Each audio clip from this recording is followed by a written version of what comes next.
So we did a little something spontaneous. We left our RV in Washington and caught a ferry to Canada. 1 minute we're in Port Angeles, and the next we're in British Columbia looking for peacocks and colorful boathouses. Canada, eh?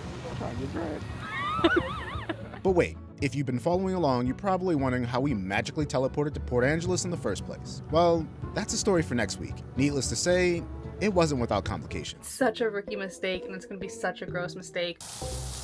Anyway, Victoria feels like a city that still holds a little charm.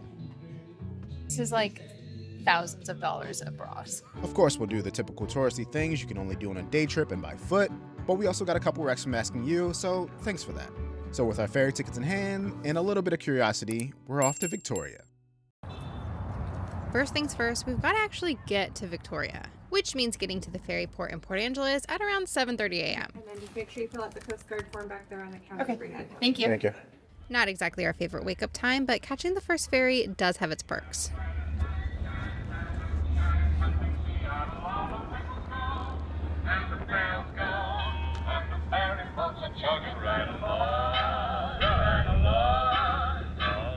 And when the whistle blows, you hate to go below, because that's the signal that the fun is nearly over.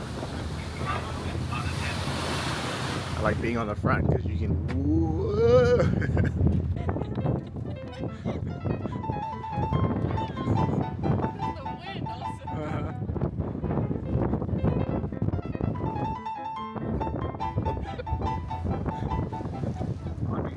Okay, you didn't click this video to watch us ride the ferry for an hour. You came here for Victoria, so Welcome to Victoria. This is the first time the channel has been to Canada, so welcome everyone. We just got off the ferry. We're walking to a place called Floyd's Diner for some breakfast. We are here, and we didn't factor this into our travel plans, but we are here during the Canadian Thanksgiving, so don't know what's gonna be open today or how long things are gonna be open.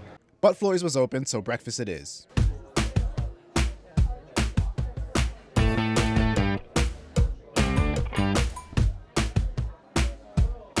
I'd heard the BC hash and the chicken and waffles Benny were both really good, and since chicken and waffles are basically my favorite breakfast combination, I went with that. So good. Crispy chicken, bacon, poached eggs, hollandaise, and a bit of cranberry jelly. It all just worked. I mean, the flavors matched so well. And I gotta listen to me while I'm talking to you. That's the actual name of the dish. Basically, your classic breakfast. 2 eggs, sausage, potatoes, and sourdough bread. Between that, coffee, and OJ, our total came out to 55 Canadian dollars.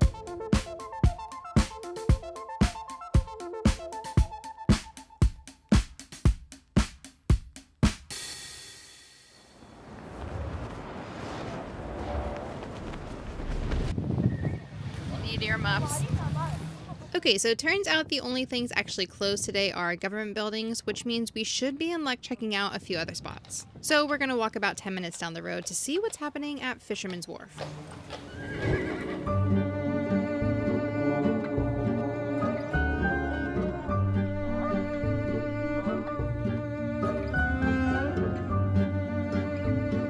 We've made our way to Fisherman's Wharf. It was about a half a mile walk from where we were. What do you think? Cute. Kind of weird. What do you think cute. of it? I don't know. Just very colorful, Yeah. which is not a bad thing.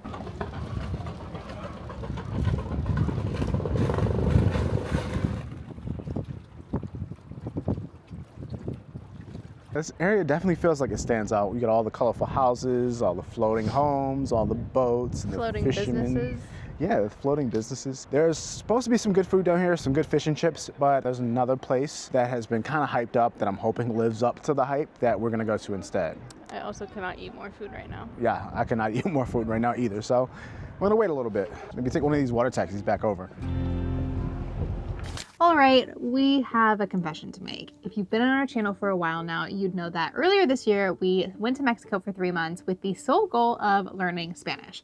Obviously, we didn't expect to be fluent in 3 months. We just wanted to get a good foundation so that we can continue that language learning journey when we got back to the US. And this is where it's time to come clean. We have really been slacking on our studies. Thankfully, we just started taking classes with Lingoda so that we can get back on track with our learning. Lingoda is a global online language school that offers classes taught taught exclusively by native level teachers. Now, the reason we traveled all the way to Mexico in the first place to learn Spanish is because we know how important immersion is. So when we came back to the States, we didn't want to just go back to the apps or the textbooks. We wanted that same immersive feel. And Lingoda gives us that. We're able to continue strengthening our skills by taking these classes from native level teachers. So we love the immersion. We love being able to learn with and from native level teachers. But as you all know, we now live in an RV and we have a very hectic, unpredictable travel schedule. Thankfully, Lingoda has flexible 24/7 scheduling that makes it easy to schedule classes around whatever we're doing on the road. Right now, you can get $25 off of the Lingoda Sprint, a 60-day learning challenge by completing 30 classes in 60 days, or the Super Sprint by completing 60 classes in 60 days. If you're serious about your language learning progress, head to the link in the description and use code DETOUR2025. Muchas gracias, Lingoda. Ahora volvamos al video. So this is where we are, and this is where we want to go next.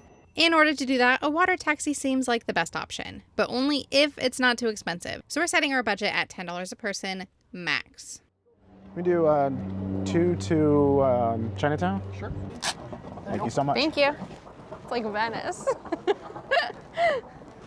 A little different, but yeah. A little sure. different. Same, but different. We're deciding if we were going to do it, and then we're like, okay, if it's $10. And then we walk up and it was $15. So it was 15 Canadian dollars. So it was $10 US. So now we're here. My name's Hamish. Hi, Hamish. Hey, where are you guys all from? We got a short ride to Chinatown. In the meantime, you know I gotta play a sea shanty every time we're on a boat. She had not been 2 weeks from shore when down on her a right whale bore. The captain called all hands and swore he'd take that whale in tow. Soon may the whaleman come to bring us sugar and tea and rum. One day when the time is done, we'll take our leave and go.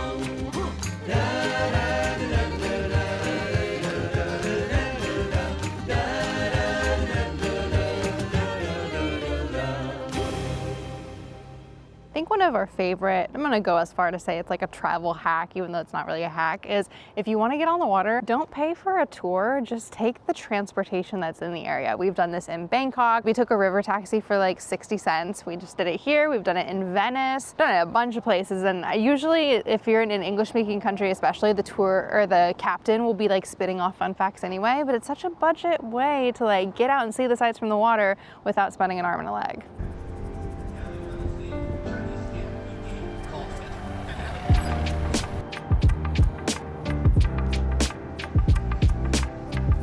We're walking through Fantan Alley, the narrowest commercial alleyway in North America, as you can see, because I can like touch both sides. Like squeeze past people. This is an old map of Chinatown, 1891, and it is a lot bigger than I thought it'd be. Fantan was where we are now, all the different streets. This is cool too. This stairway led to a gambling den, and it still looks like it leads to a gambling den today. Kind of spooky, kind of cool. It feels like a secret hideaway to a gambling den. This must have been the back in the day. Look at this. It's cool. It's like a secret speakeasy. So, as I walk down this secret stairway that used to be a gambling den, here's what I know about Victoria's Chinatown. Google says it's the second oldest Chinatown in Canada. However, their plaque says that it is the oldest, still operating, still intact Chinatown in all of Canada. So it's one of the oldest Chinatowns in Canada.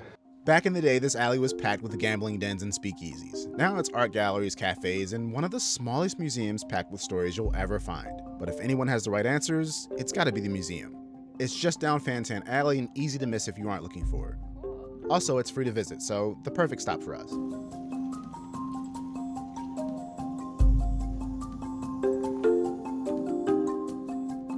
Let's take a light and create moving shadows on the wall. Whoa.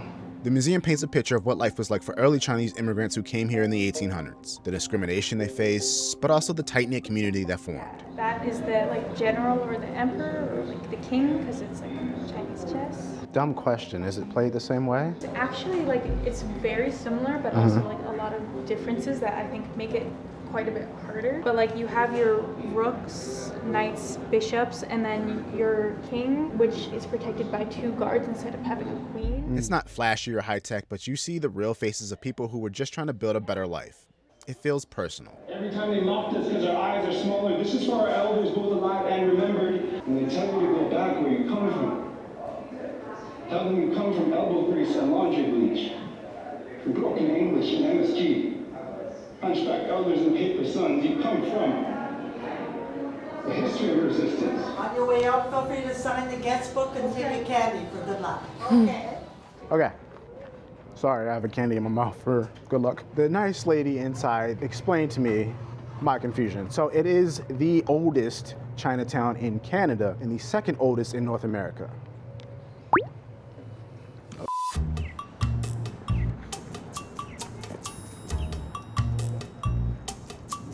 Jump on yours, are you, rooster? We spent the next hour or so doing what any self-respecting tourist would do, aimlessly wandering through a few souvenir shops and bookstores. But somewhere between flipping through the pages of a new book, I got an idea for our next stop.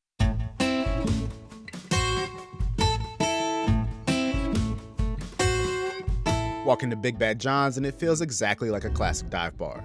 Peanuts on the floor, good local beer, money pinned to the ceilings with everyone's signature. But here's what sets this place apart. This one has bras.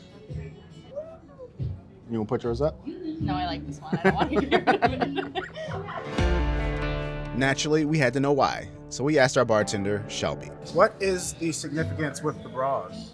So, lore has it that back in the 70s, there was a lady that could pay for her tab, so she left her bra as collateral, and she never came back. So there was just this one bra hanging around. Everybody saw that, started leaving their bras here. You know, many sexualized and gender movements later, and certain situations now has just become a rite of tradition. Nice. Yeah. That's so cool. That's actually, I was not expecting that. Yeah, I know. Yeah. This is like thousands of dollars of bras. So sometimes we research a lot of the places we go to, other times we find them kind of at random. I found this spot in a bookstore in a book that was like 111 of the must-see spots in Victoria. And I was like, this bar looks really cool, so that's why we're here.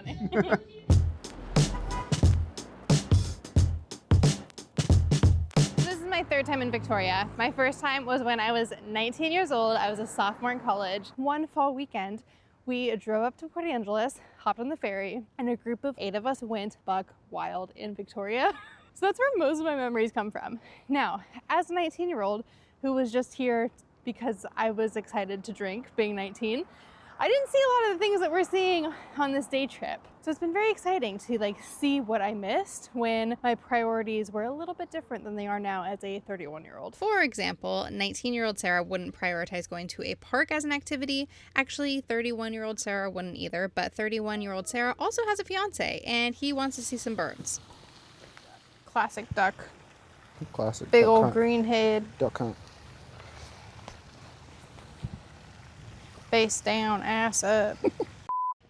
What? Thought you talking shit. No. What the hell? Victoria's supposed to have a lot of peacocks, so I want to see some peacocks. I don't. It might be a little late in the year to see them. I don't know if they're like seasonal or where they go, hibernate. fly? I don't think they fly. That's why I'm like, I don't know. Maybe. Like a little. Yeah, but maybe we'll see some. I don't like that tree. Got a stupid haircut. Bowl cut. Did you ever watch Ned's Declassified School Survival Guide? Yes. Coconut head.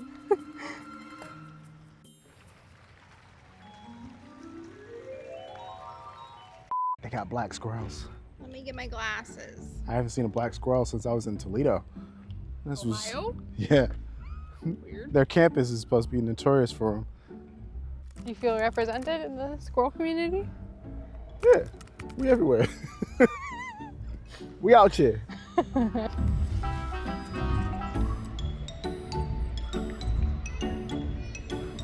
They're very bunny. Mm-hmm. You wanna fight me for your nuts? I found them. There's still a couple here. Found some peacocks. Do you know the difference between the males and the females? Sure do. The males are the blue ones because they need something to... There's people crouched down. Oh, yeah. There are people crouched down. I'm like, well, those are big ones. Look at that peacock. They're wearing blue, to be fair. Yeah.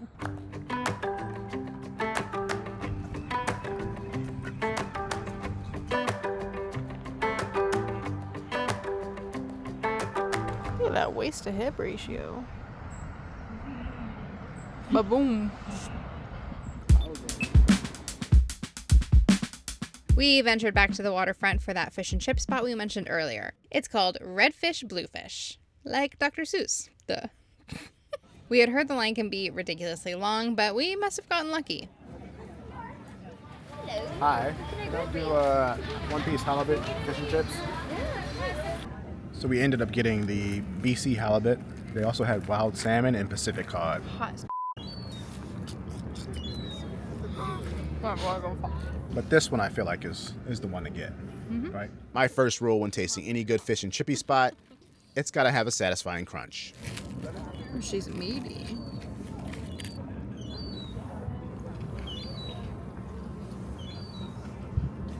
Pretty damn good.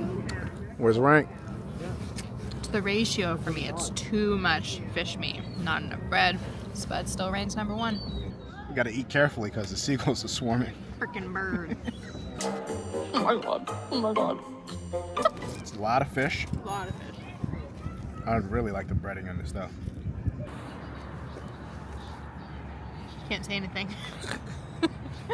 I have a confession. This wasn't meant to be a food tour. Since this was only a day trip, we only had 2 spots on our list to try. But we didn't want to spend $23 on another order of fish and chips. In hindsight, it probably would have been more like $16 US. But instead, we followed our trend of trying Thai food in every country that we visit. And we just so happened to find a local Thai restaurant up the block that claims to be the very first in Victoria. And we need to see if our spice tolerance has gone down. So we just had to get it spicy because normally when you say spicy in the US, they make it not spicy. So we said spicy and it's spicy. It's like when we were in Thailand, we stopped on the side of the road and got pad krapao, like in a shack. And it was so spicy, and this tastes like that. Top 5 hottest food you had in your life? Top 3. Oh. So hot. So you may be wondering, why would you not bring the RV onto the ferry and then explore Vancouver Island? Trust me, we considered it. However, we decided against it for several reasons, which really are not that important. It's getting colder, so we wanted to knock out our bucket list in Washington sooner so we can start to head south sooner. That's probably the biggest one. And then also just logistic. You know, I love Jam Jam. We love Jam Jam. We don't have full confidence in her quite yet. So the thought of taking her on a boat and then to another country was a little daunting. So we decided against it. But because of those reasons, we decided to just take a day trip. There's far more to Victoria, but I think we fit in a good amount for just being here for a day. This little excursion reminded us why we started this whole travel channel thing in the first place. Travel doesn't have to be far or flashy to feel special. You just need a ticket and a little curiosity. As promised, next week we're tackling a road trip around the Olympic Peninsula, so make sure you're subscribed so that you don't miss that detour.